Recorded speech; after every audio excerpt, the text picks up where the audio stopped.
और ये मेरा ख्याल है उनकी तरफ से एक बहुत बड़ा बयान है और मालदीव्स को ये बयान जो है हिला कर रख देगा। मुझे लगता है अगर उन्होंने दिया है तो वो कर भी देंगे। क्या है, मालदीव तो कोई ख़ास इतना बड़ा मुल्क नहीं है।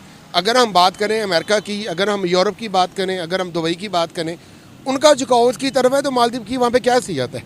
तो देखिए मालदीव जो है वो उसकी हैसियत मसलन क्या है, एक छोटा सा मुल्क है, ठीक है। आपको पता है, मैं आपको बताती चलूं कि इंडिया की इतनी इन्वेस्टमेंट है मालदीव के अंदर, इतनी ज़्यादा कि यहाँ गिनने बैठे तो शाम हो जाए, रात हो जाए। सर हॉस्पिटल तक मालदीव के अंदर इंडिया। मालदीव चले मालदीव। 1988 के अंदर कू हुआ तो सबसे पहले हेल्प के लिए मालदीव कौन पहुंचा? इंडिया पहुंचा।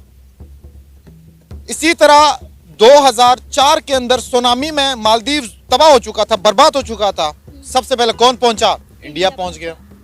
इसी तरह 2014 के अंदर आग लगने से पानी की किल्लत वहां पे आ गई, वाटर स्कार्सिटी आ गई, तो सबसे पहले वहां कौन पहुंचा? इंडिया पहुंचा। 1988 में श्रीलंका के 100 से ज्यादा टेररिस्ट जो है ना वो मालदीव्स में घुस चुके हुए थे, और इवन के सिर्फ घुसे नहीं थे, उन्होंने पूरे मालदीव्स के ऊपर कब्जा कर लिया था, इवन के उनकी हुकूमत पे भी कब्जा कर लिया था। अब मैं सवाल करना चाहता हूँ मालदीव्स के लोगों से कि सर आप मुझे ये बताइए कि आपको उस टाइम बचाने वाला कौन था, कौन सी फोर्स? तो इनका जोड़ बनता ही नहीं है। और जो उन्होंने कॉन्फ्लिक्ट को चल रहा है, जो इन्होंने एक्स पे वो ट्वीट किया है आप इंडिया के प्राइम मिनिस्टर को कि भाई आप जो इसराइल के साथ मिले हुए हैं, ये बहुत बड़ी गलत बात की है। इसराइल और अगर जो है अब इसराइल है और जो इंडिया के जितने भी एक्टर्स हैं वो सब बाहर आ गए हैं। क्यों? अपने प्राइम मिनिस्टर के साथ आए हैं। अब जो जय हिंद दोस्तों भारत और मालदीव का ये विवाद अब मालदीव पर इतना ज्यादा हावी हो गया है कि मालदीव में सरकार गिरने तक की बातें शुरू हो चुकी हैं और बहुत ही जल्द ये बात सत्य भी हो सकती है और हमें देखने को मिल सकता है कि मालदीव में कोई नई पार्टी सत्ता में आ चुकी है। पाकिस्तान इंडिया के कब से इशू चल रहे हैं, इंडिया कनाडा का इशू चला है, लेकिन उन लोगों ने भी ये वर्डिंग ऐसे लफ्ज यूज नहीं किए। पर्सनल अटैक जिसे कहते हैं, पर्सनल अटैक है, ये इंसल्ट है भाईजान। ये पर्सनल अटैक के अलावा पपिट कह देना, जी हाँ, ये इंसल्ट होती है। किसी को इतने बड़े आपने लफ्ज बोल दिए हैं, आपको सोचना चाहिए कि आप क्या लफ्ज बोल रहे हैं और किसके लिए बोल रहे हैं। आपको ये देखना चाहिए कि प्राइम मिनिस्टर मोदी कुछ छोटी चीज नहीं है, कुछ छोटा नाम नहीं है, कितने बड़े मुल्क के वो प्राइम मिनिस्टर है, अवाम के मुंतखब वजीर आजम है वो, और दुनिया की सबसे बड़ी आबादी, दुनिया का सबसे बड़े लोग, उनके आप वजीर आजम को क्या लफ्ज बोल रहे हो और क्या आप कह रहे हो। देखिए ये चीज देखने वाली है कि दूसरे कंट्रीज, मैं कहूंगा सुपर पावर अमेरिका की बात कर ले, रशिया की बात कर ले, वो उनके बारे में क्या स्टेटमेंट दे रहे हैं। मैं बताता हूँ कि देखिए ऑस्ट्रेलिया है, ऑस्ट्रेलिया के जो सदर हैं या वजीर आजम है वो इंडिया के वजीर आजम को कहते हैं बॉस। अमेरिका के जो सदर हैं, प्रेसिडेंट है, वो इंडिया के वजीर आजम को कहते हैं कि हम आपके फैन हैं। इसी तरह आप आज ये एलोन मस्क, कितना बड़ा नाम है, टेस्ला के मालिक, वो कहते हैं कि हम फैन हैं प्राइम मिनिस्टर मोदी के। ये तो हो गए पूरी दुनिया, जो दुनिया के बड़े बड़े लोग हैं, जो सुपर पावर हैं, वो प्राइम मिनिस्टर मोदी के फैन है, या उनके साथ बिजनेस करना चाहते हैं या उनसे मिलना चाहते हैं। और आप सर मैं मालदीव्स को कहना चाह रहा हूँ ये चीज कि कभी अपने मुल्क को नक्शे में आपने गौर से देखना है।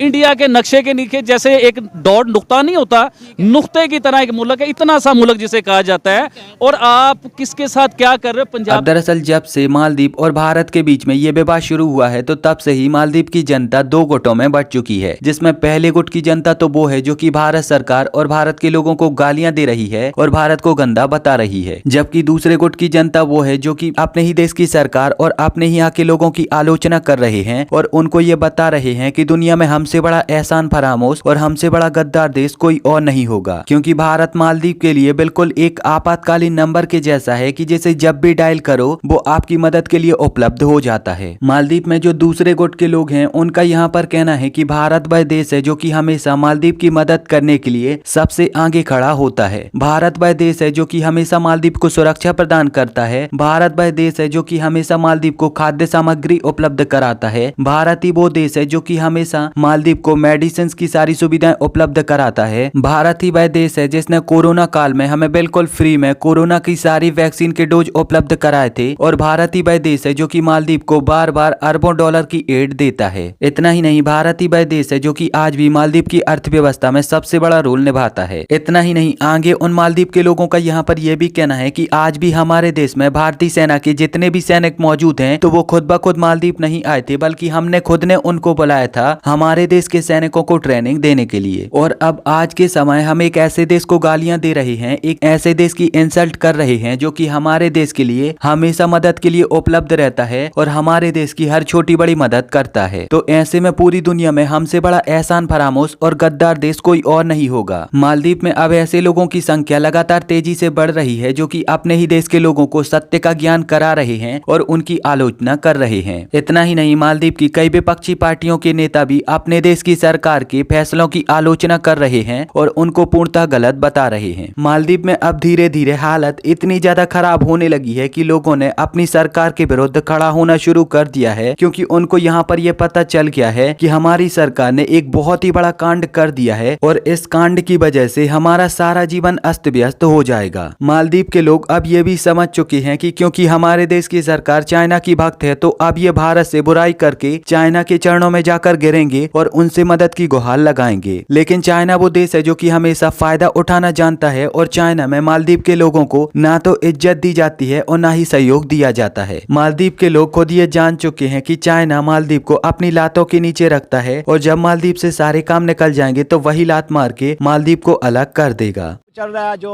इन्होंने एक्स पे वो ट्वीट किया है आप इंडिया के प्राइम मिनिस्टर को कि भाई आप जो इसराइल के साथ मिले हुए हैं, ये बहुत बड़ी गलत बात की है। इसराइल और अगर जो है अब इसराइल है और जो इंडिया के जितने भी एक्टर्स हैं वो सब बाहर आ गए हैं। क्यों? अपने प्राइम मिनिस्टर के साथ आए हैं। अब जो है अपना इंडिया वो कहते हैं यार एक आपका टूरिज्म हब कहते हैं, वहाँ पे भी है। अब जो नरेंद्र मोदी है इस टाइम बहुत बड़ी इकोनॉमी है यार, मायशत है। आप देखें नरेंद्र मोदी इस टाइम आप ना ट्रेंडिंग पे जा रहा है सोशल मीडिया पे। उनकी आम सी लोकल गली में खड़े होकर पिक्चर है वो ट्रेंडिंग पे जाती है। क्यों जाती है? बिल्कुल सही, ग्लोबल लीडर है भाई। अब हमारा अब मैं बस एक बार और ऐड करता जाऊं, सोशल मीडिया पर सबसे ज्यादा जो कोई भी प्राइम मिनिस्टर जो सबसे ज्यादा फॉलोअर्स गेन करने वालों में से सबसे फहरिस्त नंबर पर इंडिया के प्राइम मिनिस्टर है। इंडिया के क्यों है? अब हमारे लोग नहीं सोच रहे। अब हमारे इमरान खान देख लें, नवाज शरीफ देख लें, आप जरदारी देख लें, सब अपने बाहर जाके लंदन में रह रहे हैं, यहाँ पे बस आवाम को लूटने आते हैं। ये एक ना इस टाइम ना हमारा जो पाकिस्तान है ये लेबर बना हुआ, ये सब हम मजदूर हैं, गायें भेड़ बकरियाँ हैं। बात कर रही है तो यही मेन वजह है। मालदीव तो कोई ख़ास इतना बड़ा मुल्क नहीं है। अगर हम बात करें अमेरिका की, अगर हम यूरोप की बात करें, अगर हम दुबई की बात करें, उनका झुकाव उसकी तरफ है, तो मालदीव की वहाँ पे क्या हैसियत है? मेन जो इंटरेस्ट है वो इकॉनमी है कि इकॉनमी को हम कैसे कैप्चर कर सकते हैं, क्योंकि वो इतनी बड़ी मैशियत है, इतनी बड़ी वो मार्केट है कि आपको कहीं और देखने की ज़रूरत ही नहीं है। तो मेरा ख्याल है इसी बात पे हमारा जवाब है कि अगर मुझे कोई ऐसा मुल्क मिल जाए जिसमें मैं अपना माल भेजूँ और मेरे लोग भी वहाँ पे सारे समा जाएं तो मेरा इंटरेस्ट तो सारा पूरा हो गया, मुझे कहीं और देखने की लोग समा नहीं जाए, भारत के लोग वहाँ जाते हैं, उनकी डेवलपमेंट वहाँ करते हैं, उनकी टूरिज्म बढ़ाते हैं। मालदीव्स तो है ही छोटा सा और जितना स्टेबल किया मालदीव्स को वो भारत नहीं किया।